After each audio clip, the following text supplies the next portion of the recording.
Hello, this is Ray Main here again with today's Bible reading. Today we're reading in the book of 1 Samuel, chapter 8. And it came to pass, when Samuel was old, that he made his sons judges over Israel. Now the name of his firstborn was Joel, the name of his second Abiah, and they were judges in Beersheba. And his sons walked not in his ways, but turned aside after lucre, and took bribes, and perverted judgment. Then all the elders of Israel gathered themselves together, and came to Samuel unto Ramah, and said unto him, Behold, thou art old, and thy sons walk not in thy ways. Now make us a king to judge us like all the nations. But the thing displeased Samuel, when they said, Give us a king to judge us. And Samuel prayed unto the Lord.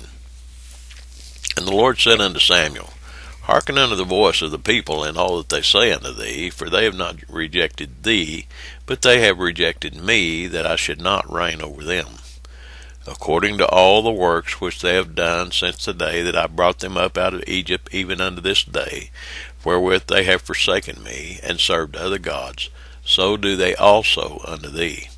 Now therefore hearken unto their voice, howbeit yet protest solemnly unto them, and show them the manner of the king that shall reign over them.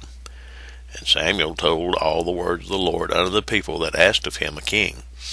And he said, This will be the manner of the king that shall reign over you.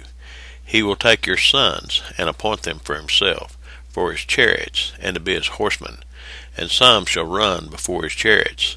And he will appoint him captains over thousands, and captains over fifties, and will set them to ear his ground, and to reap his harvest, and to make his instruments of war, and instruments of his chariots. And he will take your daughters to be confectionaries, and to be cooks, and to be bakers. And he will take your fields, and your vineyards, and your olive yards, even the best of them, and give them to his servants. And he will take the tenth of your seed, and of your vineyards, and give to his officers, and to his servants. And he will take your men servants, and your maid servants, and your goodliest young men, and your asses, and put them to his work. He will take the tenth of your sheep, and ye shall be his servants. And ye shall cry you out in that day because of your king, which ye shall have chosen you, and the Lord will not hear you in that day. Nevertheless the people refused to obey the voice of Samuel, and they said, Nay, but we will have a king over us, that we also may be like all the nations, and that our king may judge us, and go out before us, and fight our battles. And Samuel heard all the words of the people, and he rehearsed them in the ears of the Lord. And the Lord said to Samuel, Hearken unto their voice, and make them a king. And Samuel said unto the men of Israel, Go ye every man unto his city. So we see here, yet once again, the people of Israel, the so-called children of God, are once again making a tragic mistake. Samuel's telling them what's going to happen. You know, this could almost be from the newspapers today, the elections of 2008. Hope and change. We want a king. We want a king.